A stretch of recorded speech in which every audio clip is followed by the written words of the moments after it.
लौटा देता हूँ। और समझ में आ गया कि वही बालक है जिसने जो है मुख में रख लिया था। और कहने लगे, भाई तुम कैसे यहाँ आए?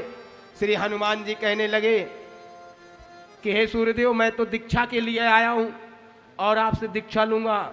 मैं आपका शिष्य बनूंगा और आप मेरे गुरु बनेंगे।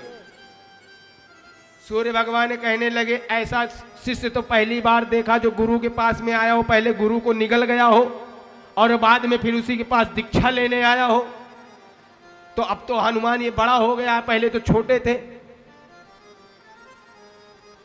सूर्य भगवान उन्हें देख करके कौतुक विलोक, कौतुक कहते हैं हास्य विनोद को, देखने लगे कौतुक रूप में।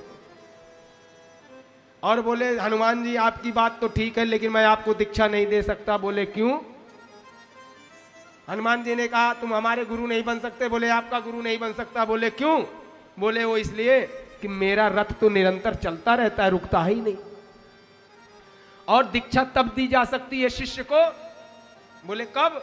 बोले जब आमने और सामने गुरु और चेला बैठे तब तो दीक्षा दे, और यहां तो आमने सामने होंगे नहीं। हनुमान जी ने कहा, आप हमें अपने रथ पे बैठा लो बगल में। बोले बगल में बैठा के थोड़ी ना दीक्षा दी जाती है, दीक्षा तो आमने सामने दी जाती है।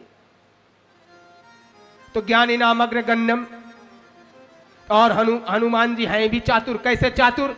विद्यावान गुणी अति चातुर, विद्यावान गुणी अति चातुर, विद्यावान गुणी अति चातुर। तो ऐसे चातुर है श्री हनुमान जी, विद्यावान भी है, गुणी भी है और चातुर्य भी है। श्री हनुमान जी कहने लगे, सूर्यदेव कोई बात नहीं है, कोई दिक्कत नहीं है। कोई बोले अच्छा ऐसा है, तुम आगे आगे चलना और मैं तुम्हारी तरफ मुंह कर लूंगा और मैं पीछे को चलूंगा, पीछे को। सूर्यदेव कहने लगे कि हे हनुमान, अभी तो दीक्षा लिया नहीं, अभी से पलटना शुरू कर दिए, अभी से पलट गए तुम।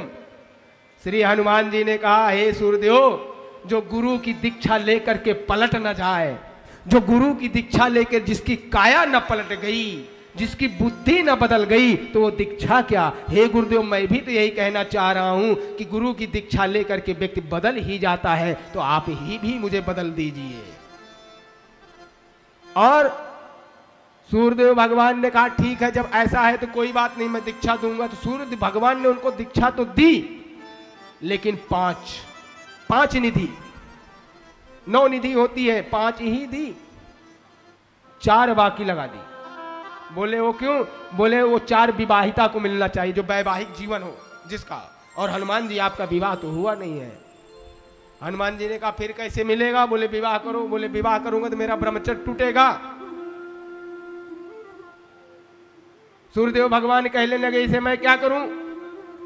श्री हनुमान जी ने कहा, गुरुदेव, जो कहीं पूजा में, गुरु दीक्षा में, किसी कार्य में अगर कमी हो जाए तो आचार्य स्वयं पूरा करता है और उसका गुरु स्वयं पूरा करता है, चाहे कैसे भी करें, क्योंकि चातुर थे हनुमान जी।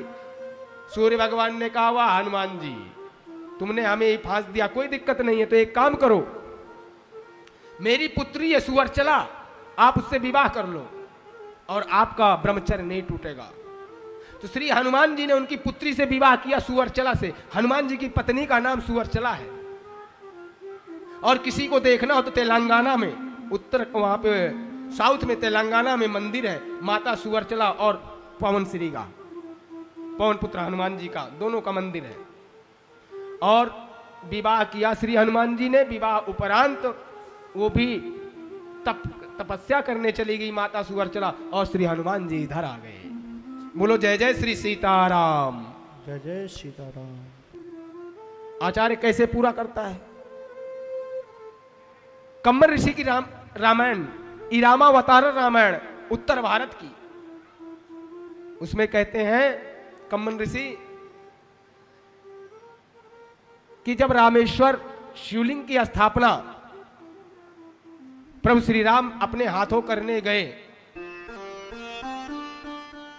तो वहां पे उन्हें एक योग्य पंडित की जरूरत थी। और पंडित कैसा? जो वैश्य भी हो, वैष्णव भी हो और शैव भी हो, शाक्त भी हो, 3 तरह का। जो शक्ति की भी पूजा करता हो और वैष्णव भी हो, ब्राह्मण भी हो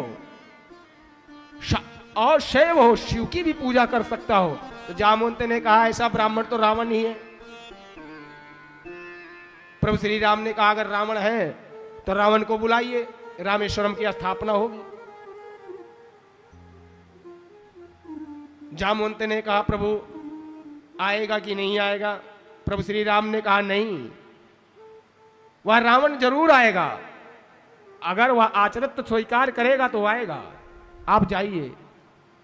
जामवंत जी गए रावण के पास और रावण से कहने लगे हे रावण, मैं आपके लिए एक आचरित स्वीकार करने के लिए प्रभु श्री राम की तरफ से आया हूं। बोले रावण को पता चल गया। रावण ने कहा वही जो तपस्वी, दो तपस्वी आए हुए हैं क्या? बोले हाँ। तो बोले क्या राम जो है लंका के जीतने के लिए शिवलिंग की स्थापना करना चाहते हैं? रावण बोला। जामवंत जी ने कहा हाँ। तो रावण ने कहा अच्छा मुझे जीतेंगे? बोले हाँ। तो बोले ठीक है मैं चलूंगा, आचार्य बनूंगा, लेकिन उनकी पत्नी तो है नहीं और अकेले पूजा करेंगे कैसे? जामवंत जी ने कहा हे रावण, ये तो आचार्यों का कार्य है, कैसे होगा? रावण ने कहा जामवंत जी आप जाइए, हम आएंगे। जामवंत जी माता सीता जी के पास गए, वो